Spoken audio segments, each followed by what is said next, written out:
Good evening, everyone. Thanks for joining us. Tonight's the May 7, 2026 special voting meeting and our workshop. Please rise for the pledge.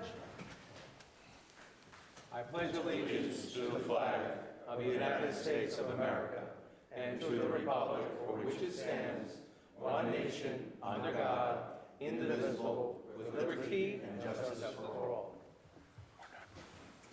Thank you. So I don't have many comments. I saved that for the regular voting meeting. You're happy, I know.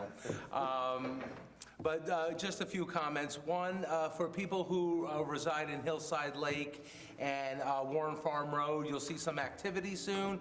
They're going to be doing some boring samples we're trying to reclassify the dam, and also for Warren Farm is for the bridge design. We have to do a new culvert bridge there, so just keep an eye out for that. And also, I want to make a mention, I've had several calls about a data center coming to East Fishkill. Well, that's news to us because we have no application.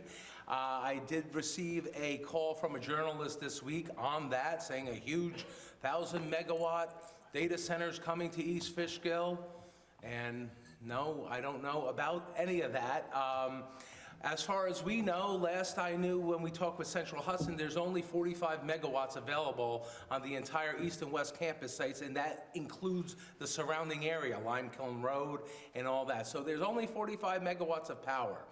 There was a property owner that wanted to put a data center that discussed this months ago, and we told them, and Central Hudson told them, that there's no power there. So in order for there to be a data center, they'd have to construct a new substation, which will take a minimum of 5 years. So right now, I don't know what everybody's going crazy about. Please call us here at Town Hall. You can email me, call me, and I can get you whatever information you need. But there's no data center application currently for East Fishkill. So. Okay, now with that, would you call the roll, clerk? Councilperson Arco? Present. Councilperson Marinero? Present. Councilperson Franco? Present. Councilperson Flores? Present. Supervisor D'Alessandro? Present, thank you, clerk. So we don't like to do this, it's very odd, but we do have to pass a few resolutions tonight. That's why our clerk is here, and thank you, Mr. Clerk, for coming out. We will do those quickly, then go into our workshop. So resolution number 1, Councilwoman Flores. Mr. Supervisor, I move we award the townwide paving bid to Intercounty Paving Company, Inc., with the bid sum of $460,220. Thank you, Councilperson. Do I have a second? Second. Discussion? It's that time of year. That's why we wanted to get this in. We didn't want to waste any time. We were toying back and forth this year about the paving budget and what we could do. Obviously, with the cost of oil, pavement is very expensive. Asphalt's very, very expensive. So we have changed gears a bit, I should say. You want to make any comments, I'd like to Engineer? add to that point, Mr. Supervisor.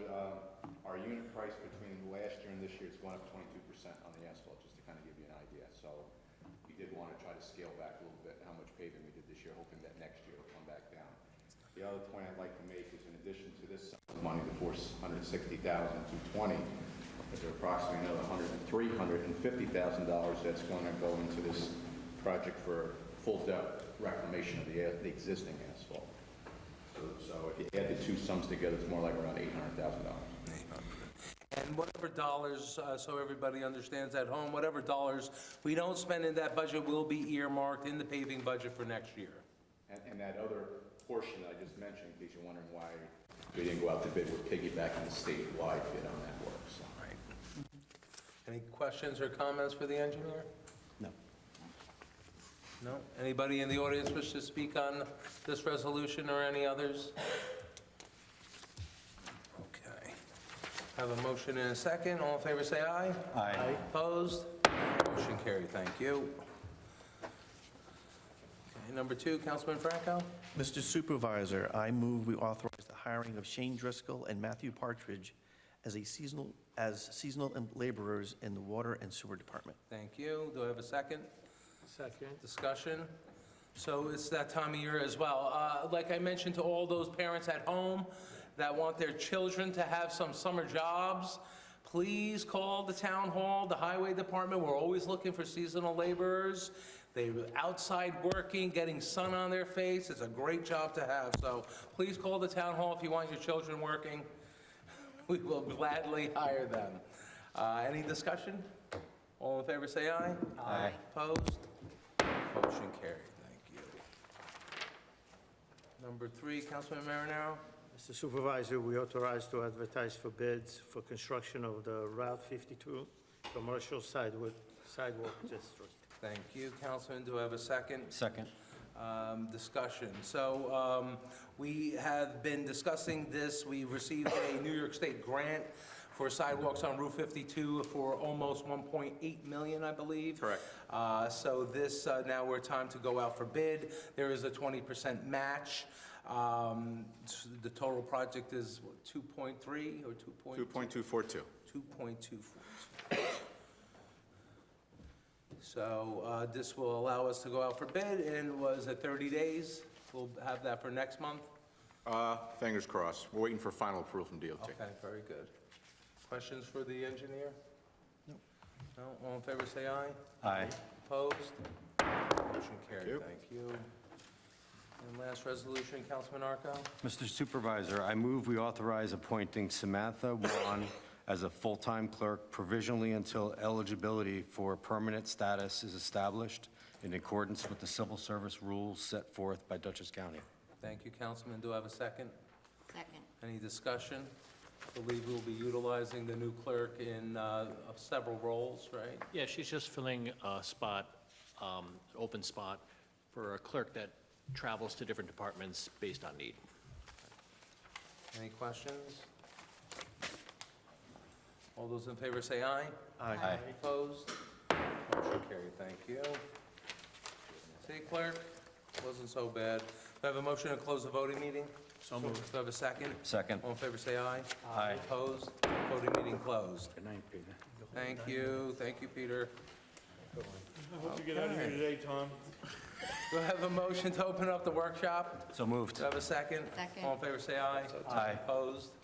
Workshop open. So tonight we have 2 items to discuss.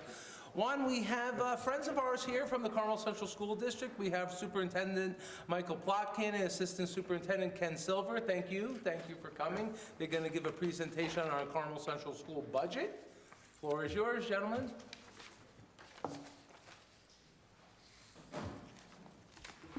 Good evening. My name is John Curzio. I have the honor of serving our community as the Vice President of the Carmel School Board. Mr. Supervisor, members of the East Fishkill Town Board, thank you very much for your invitation here this evening. Our school board and district administration very much appreciate our relationship with the town of East Fishkill for the benefit of our mutual constituents. It will be of interest to know that approximately 10% of our student population calls East Fishkill home. The Carmel School Board is keenly aware that school taxes comprise approximately 2/3 of one's property tax bill. We also know that our constituents are being squeezed by rising prices at the gas pump, at the grocery store, etc. That is why we are proud to announce this year, for the first time ever, subject to voter approval, the Carmel School Board is delivering a 0.1% reduction of the tax levy. This historic tax cut follows 2024's 0% tax levy increase and 2025's 0.74% tax levy increase. There's a saying around East Fishkill that Nick means business, but so does the Carmel School Board and School District Administration. Some highlights of how we were able to achieve this historic tax cut this year: there's $600,000 in breakage and salaries. Our unrestricted reserve, which would be a maximum of 4% of the total school budget, was at capacity. We were able to use efficient use of that reserve. And our restricted reserves, despite using some of those funds, we are still adding to every restricted reserve with the exception of the capital reserve. At the same time, the Carmel School District will continue to offer the same quality education that our students and families expect and deserve. Again, thank you for your invitation here this evening, and without any further delay, may I introduce our Superintendent of Schools, who's an East Fishkill resident, Mr. Michael Plotkin, and our Assistant Superintendent for Business Operations and Human Resources, Mr. Ken Silver. Thank you. Thank you, Trustee. Thank you, John, very much. Thank you all for having us, and thank you to the residents. Appreciate being here. I'm Michael. As you see, John touched upon some very important points. And we're going to go fast through the slides because we don't want to bore you with 30 slides, so we'll go pretty quickly. But the first thing I want to say is that what we feel is most important to the budget process, which starts roughly in October of every year, is that we provide our community members with information. So if you go to our website, you'll find all the slides, plus the budget worksheets that you have in front of you. And what I love about the budget worksheet is that each line of the budget is clearly displayed, tells you the purpose of it, but also in the right-hand column is the justification or the explanation for that. In other school districts that I have worked over the last 30 years, that's not part of the budget process. It is very important to the residents that comprise the Carmel Central School District that we are as transparent as possible, and you understand the history there of the budgetary process. That being said, our budget motto encapsulates what Vice President Curzio spoke about. Every student counts, every dollar matters. This fine balance between providing students with an excellent education that addresses the whole child, as well as being respectful to the taxpayers. With that being said, I'm going to start tonight, and for some reason it's not up there. Oh, there it is. All right, good. I want to just show you our fiscal report card from the Comptroller's Office of New York State. If you look at the left-hand side of the columns, it gives you a 3-year breakdown of our fiscal stress monitoring score, which you see is 0. No designation, no designation, no designation. The reason why we were able to get that is because through auditing examinations, we proved to the state of New York that we're using the best fiscal practices and exercising responsibility. On the other side are the environmental stresses, and while there's no designation this year, I want to explain what makes up those. One is every year our budget passes by a small margin. Last year was a 53% in favor, 47 roughly against. In order to get a perfect fiscal score, you need 65% approval rating. Obviously, now that I'm in this job, that would be a goal for me to get people there to vote and to convince them to vote for the budget. I'd just be happy getting them there to vote, all right? May 19th is that date. Last year, we had 11% turnout of all eligible voters. I think in a democracy, it's very important that we exercise that right. And each year, we make sure that our voting-age children are waking early from their beds, even if we have to employ cold water, and we get them to the voting booth. But the other thing is that's reflected in this score of environmental stress is the demographics of our district. If there's any transient populations, kids who come from other districts, other countries, obviously they take that into account because it adds, just like in any other economic situation, uncertainty. But we're very proud of this report card score, having no designations from the New York State Comptroller, and we feel this is definitely a feather in our cap in comparison to other districts. The most important thing about the budget is what we hope to do through our stewardship. Obviously, namely and most importantly, is the preservation and enhancement of educational programs. Programs that are diverse, that help our students develop a strong passion, not just for learning, but for life. We also want to support our students in their overall development. As you know, I mentioned the concept of we want to treat the whole child. It's not just about math, reading, and the academics. It's about getting children to develop the 21st century skills like collaboration, communication skills, and to be innovators. And in order to do that, you need to have a growth mindset. We also want to make sure that our physical plant is safe. So in our collaboration with our security experts, enhancements to the security apparatus of our schools, as well as our collaboration with the local and county police, this is represented in this budget. And last but not least, as you see, that our fiscal planning, we want that to be transparent, and we want it to be enticing to our community. The budget reflects a commitment to excellence, safety, and fiscal responsibility because we are truly investing in each and every child. That being said, the most important numbers are right up here. We have a $152.8 million budget, which represents a 3.7% increase of last year. We wish that could be smaller. Obviously, we heard people tonight talking about the increase of fuel and groceries, and also medical insurance is a big one. Everything seems to be going up. We're very proud that we were able to keep this to a 3.7 budget-to-budget increase. We're also proud that we're able to utilize our reserve funds to present, for the first time in Carmel history, a modest but important and symbolic tax decrease. That being said, we were able to do that through the use of the reserve funds in the tune of $3.94 million. And now I'm going to invite Ken Silva up here. He's going to explain to you the magic behind all those numbers. Before I go, we also included in the packet just some comparative information of other school districts, how they're raising their taxes, as well as their budget-to-budget increases across the region. You see that our school district is somewhere in the middle, and then you have other school districts that are budget increased 6%, 7%, 5%, and so forth. Mr. Silva? But that comparison that the superintendent just referred to shows that nobody else is reducing their taxes. Mahopac is having no increase in tax, but nobody else is reducing their taxes. And we think that's probably everywhere. So I wanted to tell you about our state aid and our taxes. So our taxes are $102 million. Our state aid is about $38 million altogether.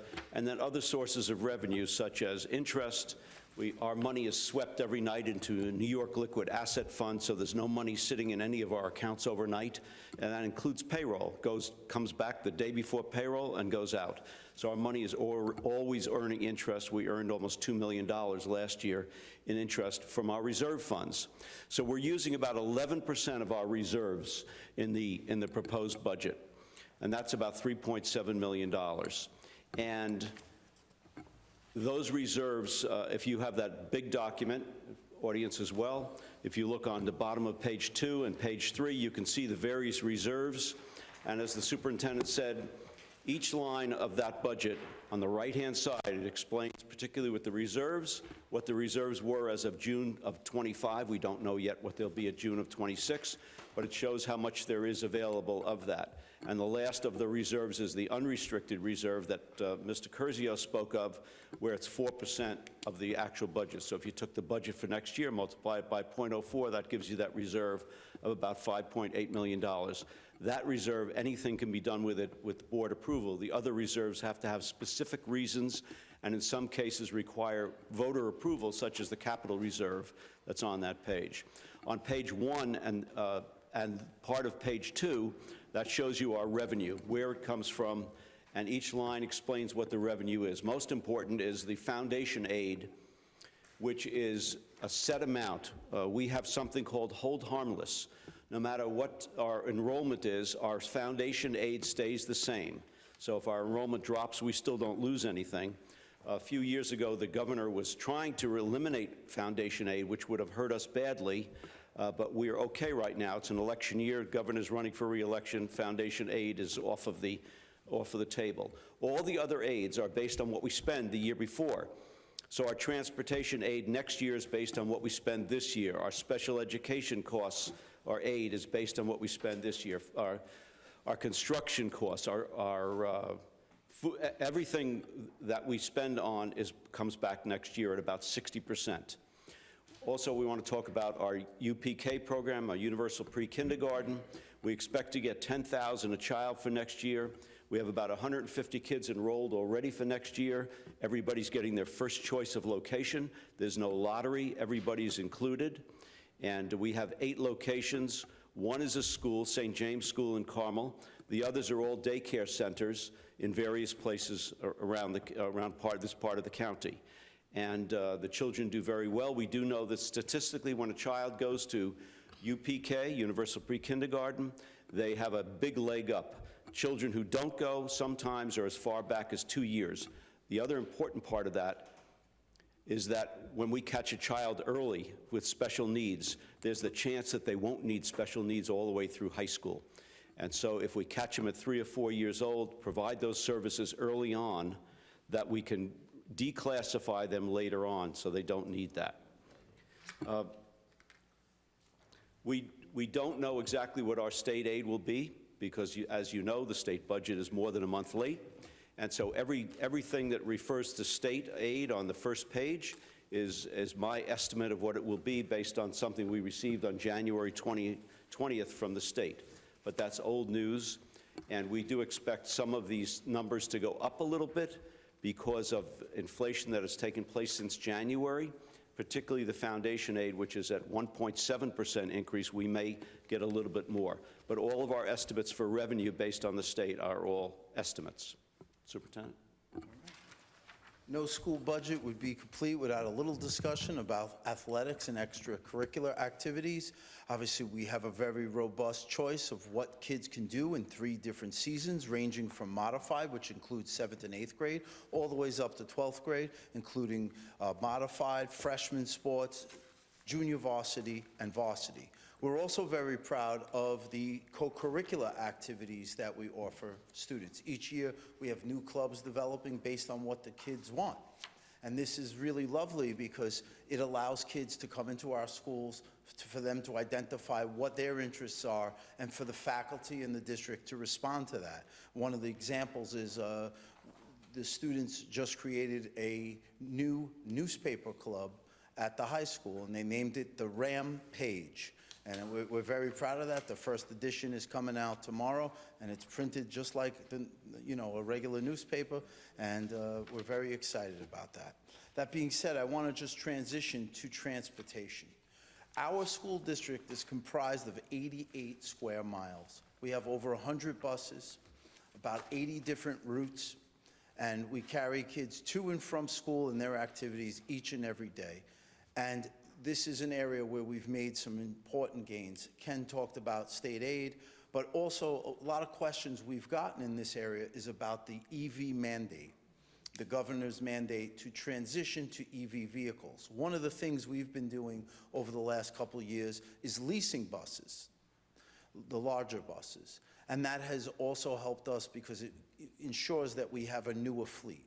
A few weeks ago, our board passed a resolution and sent a letter to Governor Hochul as well as the Department of Public Services indicating our disdain with this mandate and why we think it's wrong.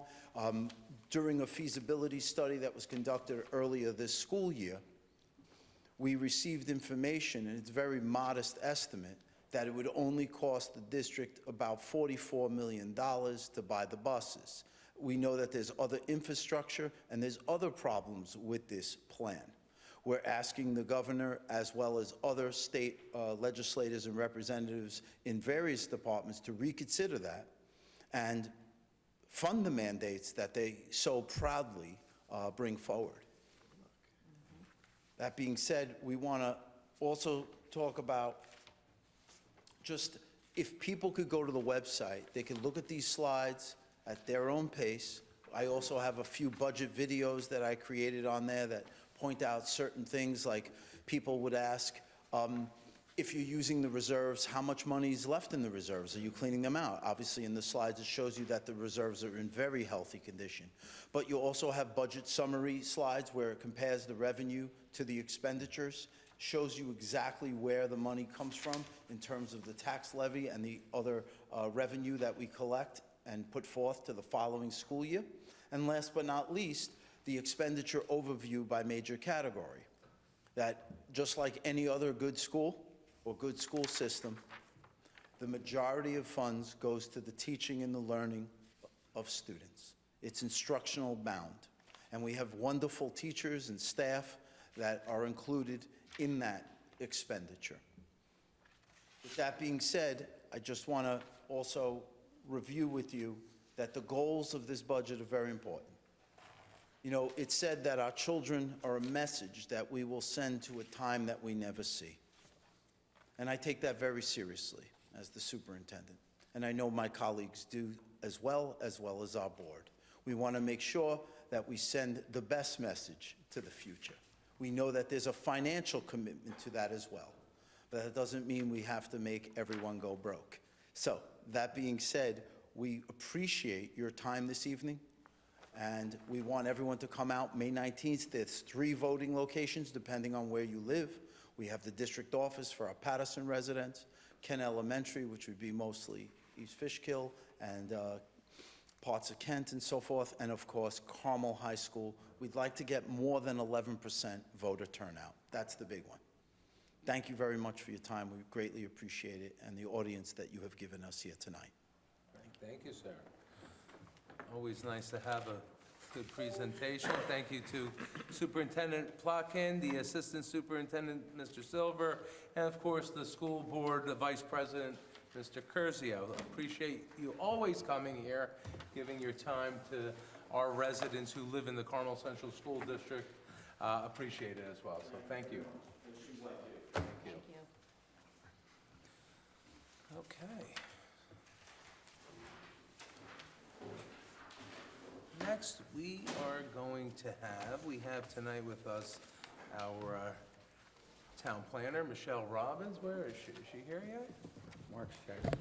Oh, Mark's gonna get her. So, we have been discussing for a while now our comprehensive master plan, as everybody's heard that time and time again. The town board adopted it last September, right, September?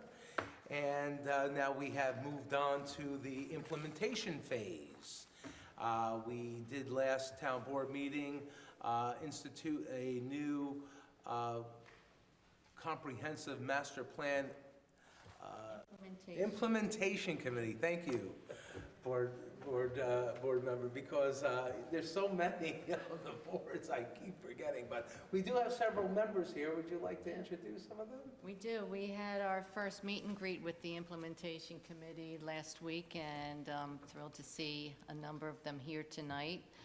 We have Felicia Walker, Craig Smith, Isabel Alves, Fred Wells, and Patrick Barnes, and I'm sorry, John Buckley. We didn't meet in person yet, so nice to see you. And so they are members of the committee who will be meeting and making recommendations to the board as we look to implement and establish the priorities of the master plan. So this was their first assignment to come and to hear the presentation that Michelle Robbins will be given on open space. No, I know. Dan. So, just a few comments before we get to our presentation from our planner. So basically, when we developed our master plan, comprehensive master plan, we had a committee formed to go through and also have a lot of community output. We had several public-facing meetings, we had surveys done, and out of the main survey, over 2,000 respondents said that they want to see more open space. So, how are we going to get to have more open space? And this was our discussion in length with the town board, with our professionals, and tonight we're going to hear from our town planner about that. But a few comments before we get to her presentation. East Fishkill, we were incorporated in 1848. And what were we? We're a farming community. From there, the railroad got built around us, and our hamlets grew. Hopewell, Stormville, Wickapee, Fishkill Plains. And we thrived because we were a wonderful farming community. They could move all the goods through the railroad, and we prospered here. Now move forward, way forward into 60s, Into the 60s, IBM discovered East Fishkill. They built one of the largest microchip manufacturing plants on the East Coast, right here in our town, and we saw big growth come. A lot of people moving here, a lot of good-paying jobs. So the 80s and 90s brought our biggest growth ever in the town's history of our population. And predominantly, there was single-family homes built, and through there, zoning changes and other, we roughly saw only 1, 2, and 3 acre zonings where they could build single-family homes, and we're 90% predominantly single-family homes. But through all that development, we still had a substantial number of farms here in our community. And they're still thriving farms, actually. Some people don't know that, don't see that, but they are. A lot of members of these farms are members of Hudson Valley Fresh and produce milk and other farming that helps our community. So with that, we decided, how can we incorporate these farms into our open space? And we're going to get to that soon as I have Michelle. We're pulling it up. You ready? It's coming up, yeah. Okay. It's coming up. But over 2,000 people answered that survey, and I think that we obviously form the master plan, adopt the master plan for the residents, right? The idea is to get your ideas and what do you want to see in our community. Now, obviously, we have laws that we have to follow, federal, state laws that we have to make sure we abide by. So this is a good point where we have to come up with a plan where we can see our community character preserved the way our residents want to see while staying within the law. So with that, we have Michelle Robbins, our town planner, Daniel Angel, our assistant town planner, here to give us a presentation on open space. So we've, hold my microphone here. We've titled our presentation, Preserving Community Character and Rethinking Open Spaces. And the reason we've titled it this way is because preserving community character and rethinking open space protection are interconnected goals that aim to maintain the unique identity of a place while also strategically managing its natural resources. Rather than viewing conservation as a barrier to growth, we would like to look at open space protection as a tool for smart growth that enhances property values and supports local economies. And I'm going to talk about how we're hoping to do that and how this was viewed during the community comprehensive planning process. So as the supervisor discussed with you, we just completed our 2025 comprehensive plan. It was a 2-year-long process. As part of the planning process, there was extensive public outreach, including workshops, public hearings, and a public survey. The town received over 2,000 survey responses, and of those, over 85% indicated they would like to see more protected open space in the town. And I'm just giving you an example here of this is the survey, exact survey question, and once we did the formulation of the responses, this is the pie chart that we got showing the 85.1% response. During the comprehensive planning process, we had a lot of opportunities to speak with the public. And one of the reasons most commonly cited by residents for why they moved to East Fishkill is its community character. And open spaces help define a community's distinct identity and are an important element of community character. So I'm going to talk a little bit about what open space is. And open space means different things to different people. For some, it is undeveloped land, streams, ridges, and scenic vistas. For some, it is golf courses, sports fields, and parkland for active recreation. For others, it means rare or economically valuable lands with unique resources, habitat, cultural and/or agricultural value that need permanent protection. The town recognizes open space in all of these manifestations, including open space as a foundational element of a community's character. In other words, the presence of nature introduced into the built environment so as to minimize the impact of development.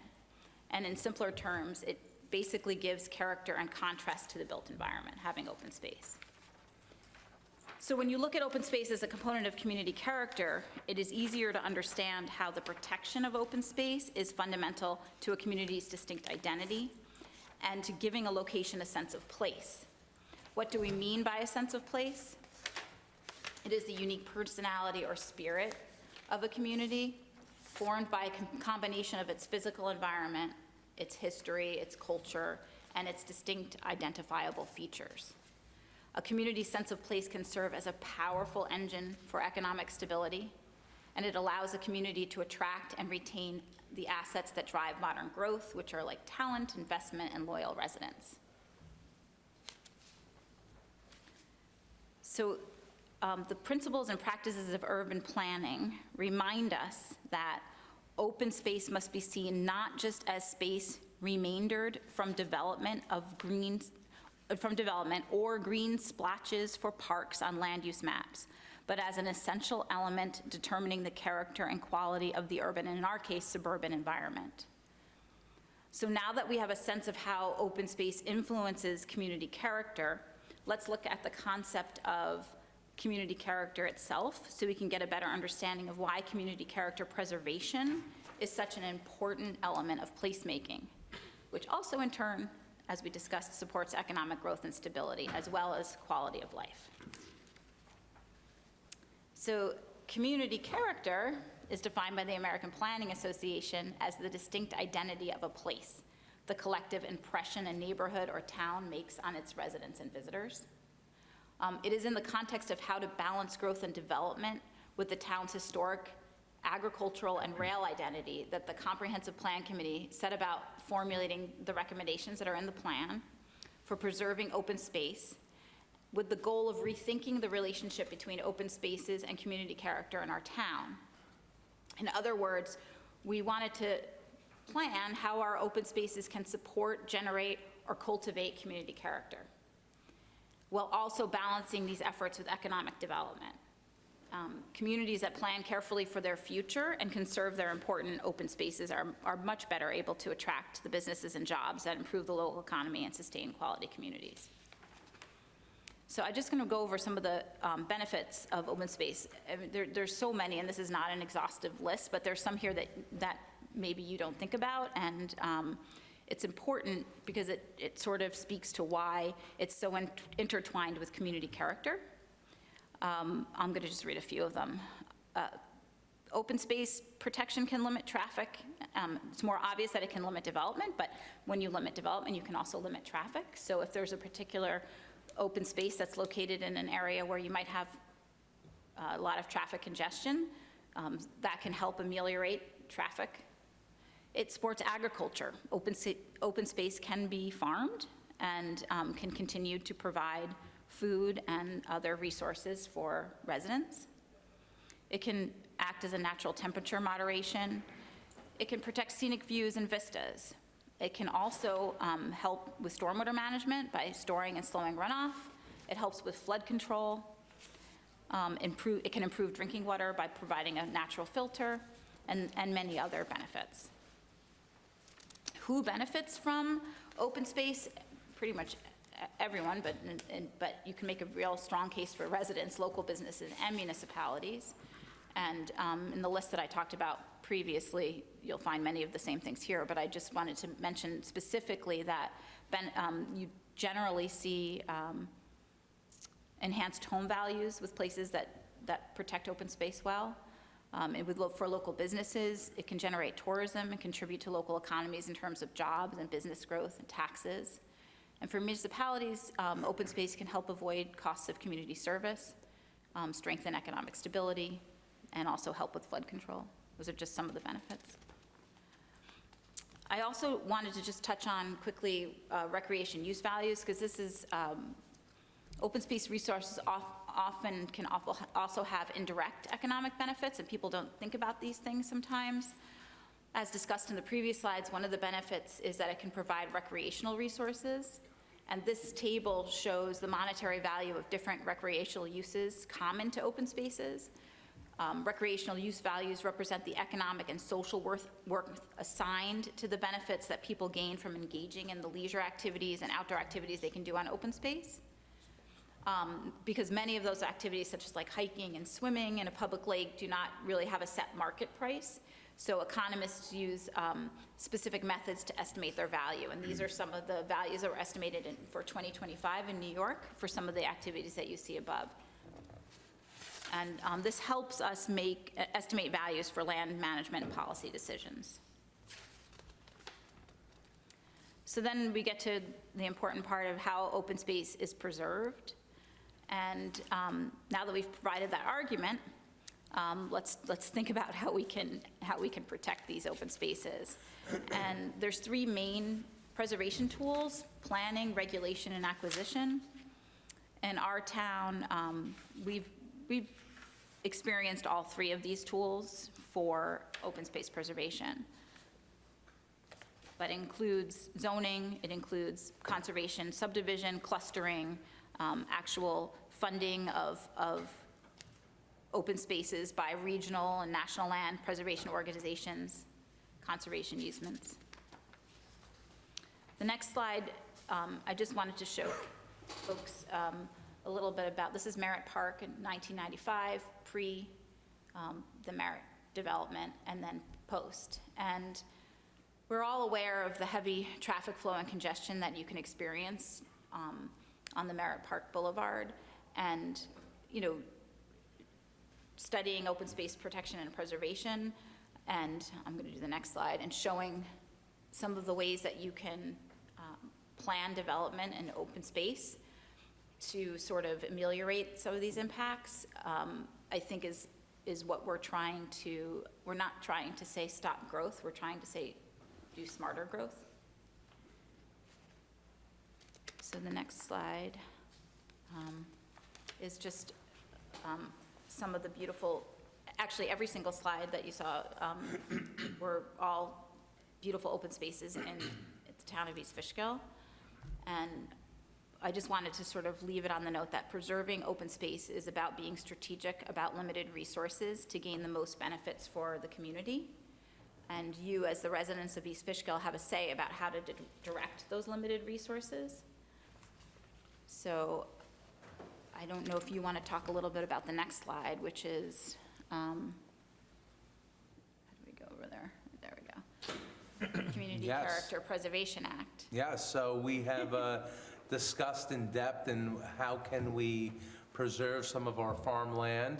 And obviously, we're calling it the Community Character Preservation Act, which we will put for the voters to vote on the November ballot, a proposition for the town to borrow up to $20 million for a fund to purchase farms throughout the community, either purchase them or purchase their development rights.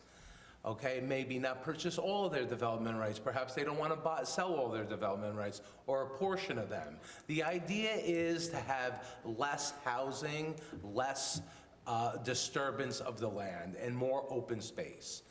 So we have identified, and we don't know until obviously this passes, is based upon the voters, basically, it would cost each property owner in the amount of an average home in East Fishkill about $98 a year.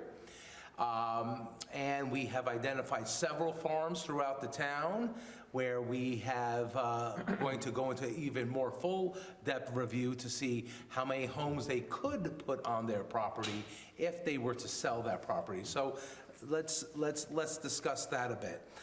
Just to be clear, these farms, some are active working farms. They want to continue to be active working farms. We want them to be active working farms. So in that point, perhaps we'll just purchase development rights or a portion of them.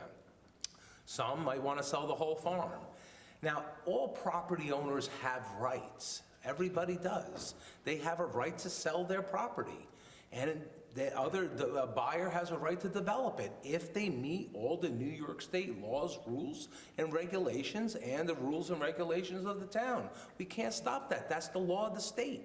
The only way to stop it is to purchase it or to purchase their development rights. So we see on social media land people going crazy saying, how come the town allowed this development? How could they allow that homes to be built there?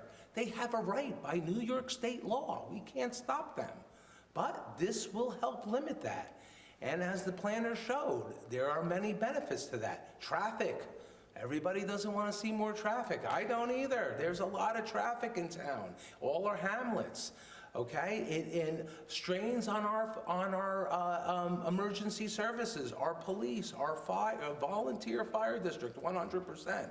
Our EMS. There's more homes being built, more people moving here. It causes a strain on those services. What happens? We have to hire more police officers. We have to buy more police vehicles. Have to hire more mechanics to fix those vehicles.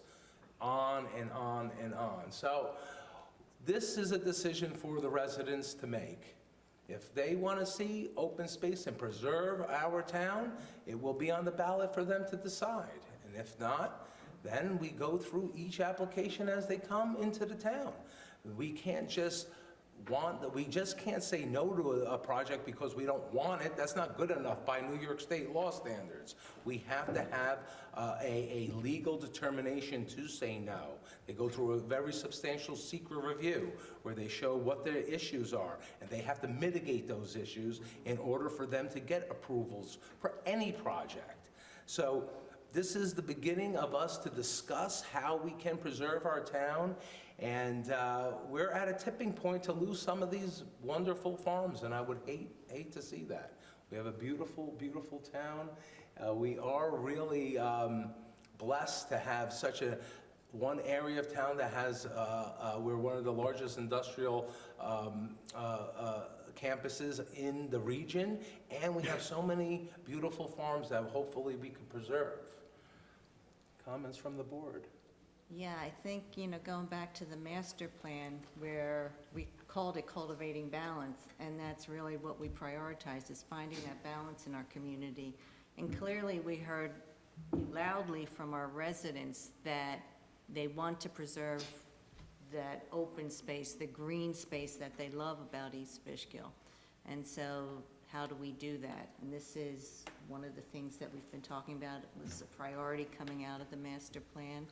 And as I said throughout the development of the plan, this was our community's plan. It wasn't my plan, it wasn't your plan, the board's plan. This was the community's plan.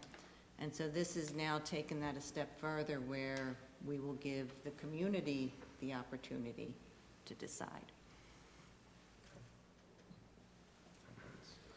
I totally agree. I think that at the end of the day, the community has a lot to say about this. We've heard through the years a lot of comments on our local media, people not being happy with too much building of new residential homes. You could see sometimes in the planning board meetings when there is a project going on, that the community responds negatively to these projects. Although the town board takes the initiative to do things about this, I think that there's a great opportunity that we'll put forward for the community to decide. This is our community, and I think our voters deserve their right to decide for themselves. So I think it's a great thing that we're doing. Yeah, no, I've been here since 1972, and you want to talk about changes? One lane each way from Caldors, which is now Coles, down to Fishkill. Actually, it was one lane each way for many, many years. A lot of the farms got gobbled up, and now they're developments. This is an amazing opportunity for East Fishkill to put this on the ballot and to be able to secure some open space. I think this is great news. Looking forward I to agree, it. Councilman. I think this is great. I think we're going to get more community engagement, which I would really like to see. Personally, I would like, again, and we stress this all the time here, don't comment on Facebook if you have a question. All 5 of us are readily available. We'll be happy to take your call and answer any of your questions. If we don't have the answer right away, we'll get it for you as quick as we can. I'm sure that we're going to be promoting this as much as possible because it's important that the public know about this. We have until November election day, so I'm looking forward to that discussion. Yeah, there'll be lots of discussion about this. Because this is a very popular topic. Absolutely. They want open space. And I'll ask the planner, didn't we speak to a planner we hired to do a study once, and they did this upstate in increase property values. Pittsford, which is just outside of Rochester. Yeah. They proved that then it increased the property values in the town, correct? So, a lot of good stuff. Excellent presentation. Thank you both to the planner and the assistant If I could planner. just Yes, of course. contain myself, but part of the thing that the community has to understand too is, I know we're talking a lot about farmland, we're really talking about vacant parcels. There are a lot of parcels around, and both federal and New York state law mandates that our zoning ordinance allow a variety of housing mixes, and that includes apartments and high-density projects. And I know the board, and God knows I've sat through enough public hearings where people are very concerned when they have a high density. So one of the tools that we could use here, as was mentioned, is to lower the density. So we'd still be complying with the law, but if there's a compensation, then the number is reduced. So a project that might be able to show, under all of the laws, a density of 200 or 300 units, not to scare anyone, but we do have those threats. Perhaps there's a more moderate number that would be built if some of the costs were offloaded. So that's one way. Secondly, in my experience, when you have a pot of money like this available, you're much more able to get grants, because most grants like it when a community can come up with 30, 40%, and then they'll come in and assist you with it. They don't like to be the only funding source. So I've seen that work very successfully in communities. Also, the public, you can look on the internet, since everyone likes to do that, and you can look at the referendums that are on the ballots this year in other communities. The town of Clarkstown in Rockland County, they've asked the state legislature for permission to enact a transfer tax. So on every house being sold, there would be an extra fee that would go into an open space fund. Several communities on Long Island have that. I think the town of Red Hook has it. So this is going around the state with people looking for ways to not only preserve farms and farmland, but also to lower the density. And one impact that it also helps, and since the school board's here tonight, we could say the school population. It's a way that you regulate the number of, if the less units, the less kids. So it has a lot of things like that. So I think over the next few weeks, as the town board rolls this out, we'll start to see even more reasons for the voters to consider adopting and approving such a thing. And I'd like to say, having sat through many public hearings in the town, it's time for us to put our money where our mouth is. We don't want these things, so we have to do something about it. We can't just change zoning and say they're not here, because then we get sued, as we did for the workforce housing, because we didn't allow that kind of density. We were able to settle that by having a project that I think blends in. No one really even knows that's here, but that we kind of dodged the bullet. So I think we really have to be realistic, and if the sense of the community is we like what we have, we want to see some growth, let's do it. So. Yeah, and thank you for mentioning that, Attorney, because some people don't realize that certain projects come here, whether it's apartments or workforce housing or whatnot, they are allowed by federal law. We just can't say no because you don't want them. We have an obligation to provide a variety of housing, and if we don't, then we could get into a lawsuit and potentially, most likely, lose it. So these are the things we weigh and the planning board weighs when they see these applications and have to either approve or deny them. So, very good point. Thank you. Other comments? Planner, anything else to add? No, I think it also is contingent upon us to think creatively about how to look at the different parcels that could be preserved and think about the different aspects of those parcels and the different attributes of open space that we're concerned about, and be selective about how we choose and see those parcels. Excellent. And I do want to thank again the Comprehensive Plan Implementation Committee for being here. Thank you so much. I know they got started and a lot of good work going to be happening. A lot of work ahead of you guys, so thank you for volunteering. And we will be discussing this, I'm sure, probably every meeting, the Community Character Preservation Act, and we'll have a lot of information. We'll have information sessions for the public to attend if they want to. We'll have information online, on our social media sites, and of course, you can always come to Town Hall and get any information that you wish for. So with that, thank you all for coming. That will be the end of our workshop. Our next town board meeting is May 21st at 6 p.m. Do I have a motion to adjourn? So moved. Do I have a second? Second. All in favor, say aye. Aye. Opposed? Meeting adjourned.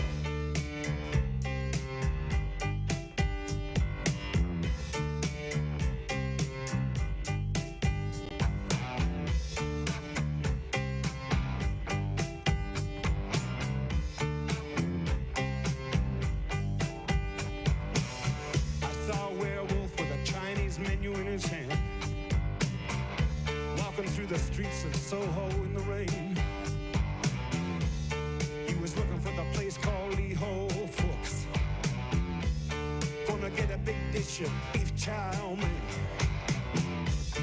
Ahoo, werewolves of London. Ahoo, ahoo, werewolves of London.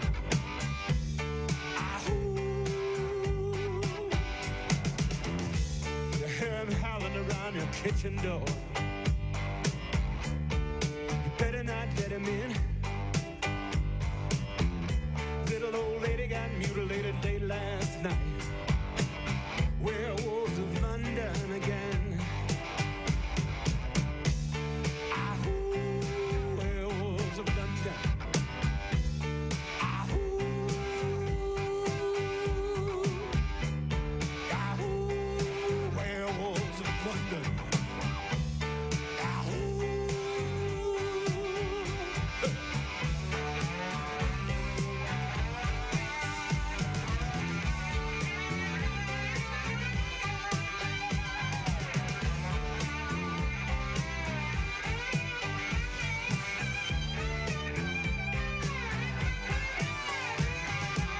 Hairy-handed gent who ran amok in Kent. Lately he's been overheard in Mayfair. You better stay away from him. He'll rip your lungs out, Jim. I'd like to meet his tailor. Ahoo, werewolves of London.